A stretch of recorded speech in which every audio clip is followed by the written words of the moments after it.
핵융합 에너지를 저희가 표현을 할 때 이거는 부존 자원이나 이런 거에 의존하지 않는 기술 에너지라는 표현을 꼭 드리고 싶어요. 핵융합 발전을 하는데 필요한 원료가 특별한 게 없는 어느 한 국가에 편중되어 있는 뭐 예를 들어 석유나 천연가스나 이런 것들처럼 부존 자원에 의존하는 에너지원이 아니라 기술력이 있으면 기본적으로 만들어낼 수 있는 그런 에너지이기 때문에 핵융합이 성공하고 우리 인류가 이제 핵융합을 정말 쓸 수 있는 준비가 되면 에너지 평등화가 이루어질 수도 있지 않을까, 그런 세상이 올 수도 있지 않을까.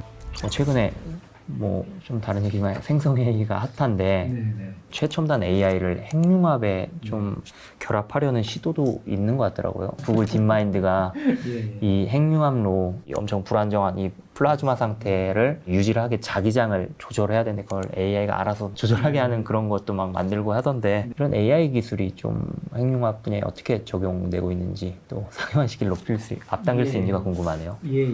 AI가 이제 핵융합뿐만이 아니라 사실 굉장히 많은 과학기술 전반에 혁명적인 변화를 가지고 오는 게 이제 요즘의 상황이긴 합니다. 저희 핵융합 쪽에서도 AI 기술을 적극적으로 도입을 해서 과거에 저희가 이제 풀지 못하던 난제들을 해결하기 위해 노력을 하고 있는데, 과거에 저희가 이제 연구를 할 때는 핵융합로라고 하는 게 굉장히 높은 에너지를 아주 작은 공간에 가둬놓고 이 상태를 조절을 하면서 핵융합 반응을 일으키는 거기 때문에 굉장히 불안정하고 어려운 그런 작업입니다. 그렇기 때문에 굉장히 세심하게 이 높은 에너지 밀도를 갖는 플라즈마 상태를 살피고 최적 제어 명령을 찾아서 이제 내려주는 이런 것들이 큰 과제인데요. 과거에는 플라즈마 상태를 측정을 해가지고 우리가 알고 있는 물리 모델을 사용해서 계산을 하고 그 계산을 바탕으로 결정을 내려서 핵융합 장치를 이렇게 상태를 바꿔라, 자기장의 구조를 이렇게 조금 바꿔주고 하는, 이렇게 하는 방식으로 플라즈마를 최적의 상태에 가도록 제어를 해왔다고 그렇게 보시면 될 것 같아요. 이게 이제 전통적인 제어 방식인 거죠. 근데 이제 이 과정에서 굉장히 많은 계산이 필요합니다. 플라즈마 상태를 우리가 측정을 한 후에 얘들의 정보로부터 우리가 원하는 물리 정보를 다시 추출을 해내고 또 우리가 원하는 상태에 가려면 어떤 제어 명령을 내려야 되는지 이런 모든 것들을 다 계산을 한 후에 제어 명령을 내려야 하기 때문에 이 모든 것들을 핵융합로를 이렇게 제어하면서 실시간으로 수행하기 굉장히 어려운 측면이 있습니다. 이 AI 기술이 등장을 하면서 가장 크게 기대를 하는 부분은 이 AI 기술은 우리가 과거에 해왔던 여러 가지 상태의 측정, 그에 따른 계산, 그리고 그에 따른 가장 최적의 해를 찾아내는 이 모든 과정들을 굉장히 고속으로 수행할 수 있게 해준다는 점인데요. 기본 데이터들을 많이 준비를 한 다음에 이 데이터로 학습한 AI 모델을 우리가 이제 실제 제어에 투입하는 이런 방식인데, 이렇게 학습이 충분히 잘 된 AI 모델들이 실제로 핵융합로의 제어계에 딱 들어가면 그 안에서 우리가 아까 문제가 됐었던 그런 긴 계산을 할 필요 없이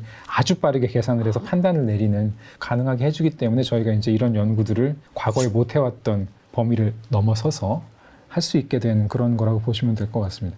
또 그간 우리가 핵융합로를 운전을 하면서 굉장히 많은 데이터를 축적을 해왔습니다.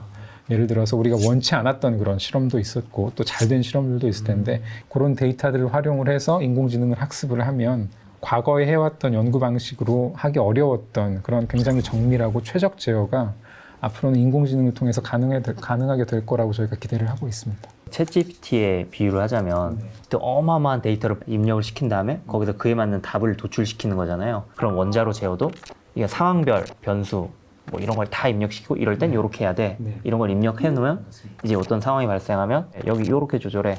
이렇게 답이 나오는 이런 모델들을 사용한 컴퓨터 계산이 오랜 시간이 걸려서 제어에 쓰진 못한다고 했는데 인공지능 학습을 할 때는 사실 큰 문제가 없습니다. 오랜 좀 시간이 걸린다 하더라도 슈퍼컴퓨터를 동원을 해서 그런 계산을 미리 쫙 해가지고 데이터를 많이 쌓아놓은 다음에 그 데이터로 인공지능을 학습을 시키면 그렇게 학습된 인공지능은 굉장히 빠른 속도로 이 계산들을 다 할 수가 있기 때문에 계산 데이터를 많이 활용하는 그런 면도 있다고 보시면 될 것 같아요. 참 뭐 어떻게 보면 이 AI를 통해서 뭐 이게 핵융합 발전의 그 상용화 시기에 앞당겨지는 게 아닌가 좀 그런 생각이 든 게 최근에 보니까 뭐 바이든 대통령이 10년 내 상업 좀 핵융합로를 만들겠다고 얘기를 했고 뭐 몇몇 스타트업들 뭐 대표적인 게 뭐 헬리온이죠. 이제 2028년까지 전기를 만들어서 이제 고객사에 전달하겠다고 얘기가 나오고 있던데 이 핵융합 발전 기업 가운데 좀 가장 이 기술적으로 앞서 나가고 있는 곳을 좀 알 수 있을까요? 헬리온이 굉장히 잘하고 있는 그런 기업 중에 하나고요. 저는 또 커먼웰스 퓨전이라고 하는 핵융합 스타트업이 있습니다. MIT에서 핵융합을 연구하던 분들이 이제 창업을 한 그런 기업인데요. 그 기업이 가지고 있는 굉장히 또 강한 그 기술이 있습니다. 고온 초전도체를 활용한 자석으로 핵융합로를 지금 만드는 그런 연구들을 하고 있는데요. 고온 초전도체는 최근에 화제가 됐던 상온 초전도와는 좀 다릅니다. 네, 상온 초전도체는 말 그대로 정말 상온에서 초전도 자석이 동작할 수 있다 또는 그런 자석을 만들 수 있다고 했던 건데 뭐 아쉽게도 기술적으로는 아직 거기까지 가지는 못했다는 게 이제 최근에 밝혀진 사실이지만 고온 초전도체는 상온은 아니고 상대적인 표현입니다. 우리가 이제 기본적으로 현재 사용하는 그 초전도체가 저온 초전도체이기 때문에 그거보다 높은 온도에서 동작한다 해서 이제 고온 초전도체라고 부르는 건데요. 고온 초전도체는 보통 절대 온도로 한 80도, 그러니까 영하 한 100여 도 정도에서 동작하는 그런 초전도 자석이라고 생각하시면 될 것 같아요. 근데 이제 참고로 현재 상용화돼 있고 현재까지 지어져 있는 핵융합 실험 장치에 들어가 있는 모든 자석들은 특히 초전도 자석들은 다 저온 초전도체입니다. 예를 들어 이제 우리나라가 지금 자랑하는 K스타 같은 경우는 니오비움 3틴이라고 하는 재질로 되어 있는 저온 초전도체로 만든 자석을 사용을 하는데요. 이 초전도 현상이 일어나는 온도가 거의 영하 270도 이렇게 이제 차가운 온도까지 이 자석들을 냉각을 시켜야 초전도 현상이 일어나기 때문에 기술적으로 사실 굉장히 챌린징하죠. 근데 그런 상태로 만들어진 자석들 가지고 현재 핵융합로가 설계가 돼 있고 그런 실험을 하고 있는 반면에 아까 말씀드렸던 그런 이제 커먼웰스 퓨전 같이 이제 그런 기업 같은 경우는 고온 초전도체라고 하는 훨씬 기술적으로 진보한 초전도체를 사용을 해서 핵융합로를 지금 만드는 그런 연구를 하고 있고 상당히 또 기술적으로 최근에 중대한 브레이크스루를 또 낸 게 있기 때문에 저는 그런 기업들이 충분히 핵융합 상용화 가속화를 만들어낼 수도 있지 않을까 하는 그런 기대감을 가지고 있습니다. 말씀하셨던 거는 고온 초전도체가 만약에 상용화되면은 저온 초전도체보다는 좀 더 네, 구동하기 훨씬 이제 좋은 거죠. 예를 들어서 저온 초전도체는 거의 절대 영도, 그 영하 한 270도 이런 온도에서 동작을 해야 하기 때문에 액체 헬륨을 써가지고 냉각을 해야 합니다. 근데 이제 고온 초전도체들은 훨씬 높은 온도에서 동작을 하기 때문에 액체 질소 같은 기술적으로 훨씬 더 편하게 쓸 수 있는 그런 것들로 냉각을 할 여지도 있고요. 근데 더 중요한 거는 고온 초전도체로는 사실 저온 초전도체에서 만들기 어려운 더 강력한 자기장을 만들 수 있다는 점입니다. 거의 2배 이상의 자기장을 고온 초전도체로 만들어낼 수 있기 때문에 이 자기장이라고 하는 게 초고온 플라즈마를 꽉 붙잡아두는 그릇과 같은 역할을 하는 건데 훨씬 더 튼튼한 그릇을 만들 수 있는 셈이 생기는 거죠. 그런 부분에서 미국에서 이제 그런 회사들이 최근에 큰 기술적인 진전을 받기 때문에 이런 핵융합 장치를 만드는데 기술적으로 하기 어려웠던 이런 가능성들을 지금 보여주고 있어서 그런 큰 기대를 하고 있다 그렇게 보시면 될 것 같습니다. 핵융합이 또 꿈의 에너지라고 불리잖아요. 이론상으로는 뭐 1g의 수소만으로 그 핵융합 발전을 하면 거의 석탄 8톤에 달하는 에너지를 얻을 수 있는 가성비를 가지고 있다 이런 얘기도 있고 핵분열에 비해서도 못해도 한 3배 이상의 효율을 가지고 있을 거다 얘기가 있는데 그럼 말씀하신 대로 핵융합 발전이 본격적으로 이제 상용화되면 우리 일상이 어떻게 바뀌게 될까요? 핵융합과 관련된 미래 모습을 말씀드릴 때 꼭 드리고 싶은 말씀은 핵융합 에너지를 저희가 표현을 할 때 이거는 부존 자원이나 이런 거에 의존하지 않는 기술 에너지라는 표현을 꼭 드리고 싶어요. 핵융합 발전을 하는데 필요한 원료가 특별한 게 없는 수소 동위원소 그리고 이제 기술적인 이유에서 이제 뭐 리튬이라든가 몇몇 원소들을 활용을 하기는 하는데 기본적으로 어느 한 국가에 편중되어 있는 뭐 예를 들어 석유나 천연가스나 이런 것들처럼 부존 자원에 의존하는 에너지원이 아니라 기술력이 있으면 기본적으로 만들어낼 수 있는 그런 에너지이기 때문에 그런 이야기들을 많이 합니다. 저희 핵융합 연구하는 과학자들은 핵융합이 성공하고 우리 인류가 이제 핵융합을 정말 쓸 수 있는 준비가 되면 에너지 평등화가 이루어질 수도 있지 않을까 그런 세상이 올 수도 있지 않을까 그런 상상들을 하시는 분들이 있습니다. 어느 곳이든 기술력이 있으면 발전소를 만들고 에너지를 뽑아낼 수 있는 그 에너지원이기 때문에 자원으로 인한 불평등이나 이런 부분들이 사라질 수도 있지 않을까. 지금 우리 지구상에서 보면 석유가 많이 묻혀 있는 곳 또는 그 주변을 둘러싼 굉장히 많은 이제 나라들의 지정학적인 갈등이나 이런 것들이 결국 파고들다 보면은 그런 에너지에서 비롯되는 그런 경우들이 많잖아요. 갈등을 일으키는 그런 에너지원과 달리 순수하게 기술에 의존을 하기 때문에 그런 부분들이 우리 인간의 사회를 바꿀 수 있는 그런 여지도 있다고 생각을 합니다. 확실히 뭐 수소를 통해서 발전을 돌리면은 물에서 채취하면 그만이니까 어디 뭐 석유가 많이 가지고 있는 나라가 뭐 카르텔을 만들고 뭔가 어떻게 보면 다른 나라를 핍박하고 이런 사회가 사라지겠군요. 그런 세상도 한번 상상해 볼 수 있지 않을까 저는 그렇게 생각을 합니다.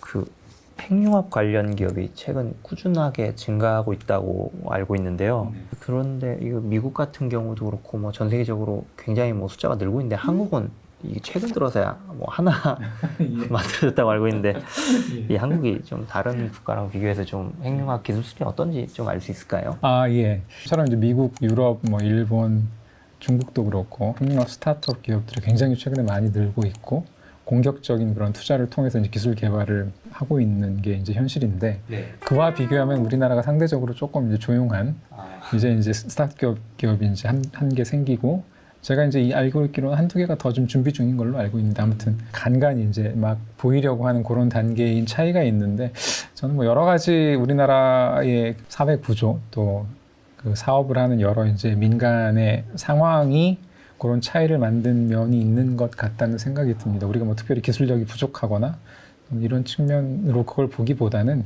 또 우리나라가 그간 발전해 왔던 과학기술이나 산업의 역사 여러 가지 측면 때문에 생긴 그런 차이라고 생각을 하는데요.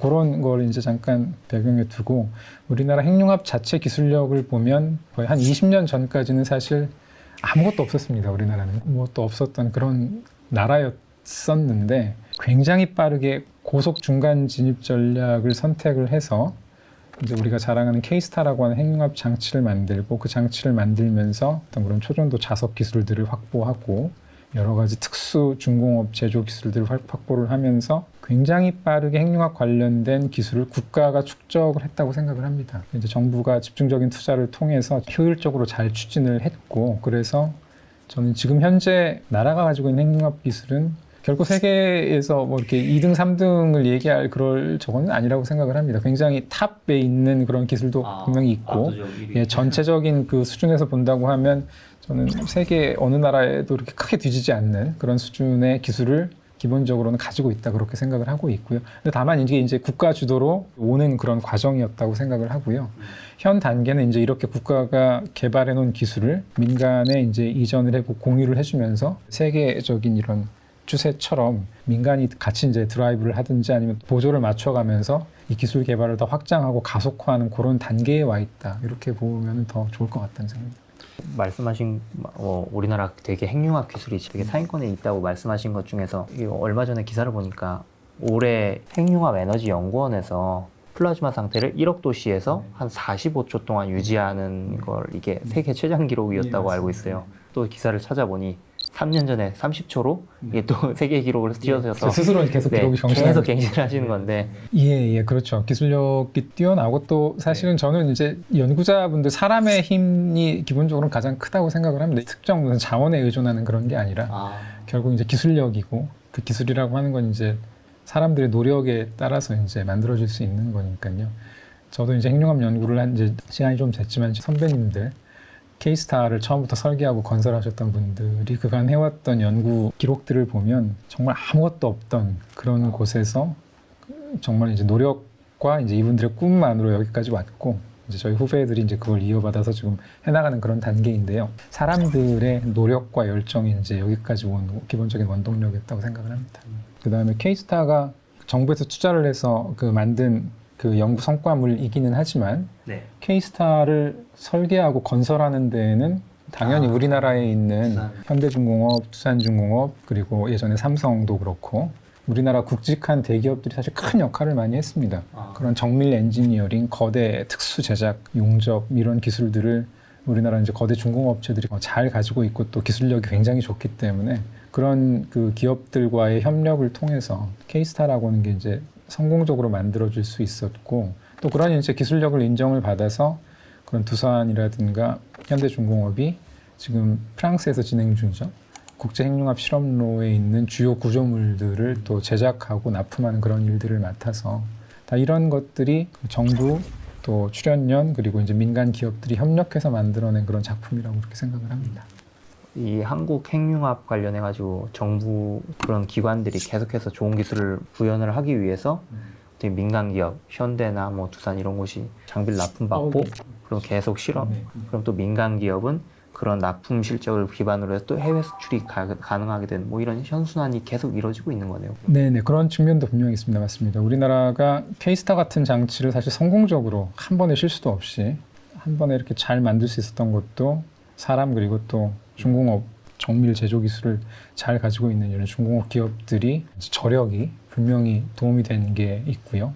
그런 기업들과 이제 정부가 투자해서 이렇게 진행을 하고 있는 이런 공공 프로젝트가 자기 역할을 분담을 잘 해서 우리도 앞으로는 민간 쪽 기업 역량들을 더 키우면서 이 핵융합 에너지 개발을 더 가속화할 수 있는 그런 기회가 이제 열릴 걸로 그렇게 생각을 합니다.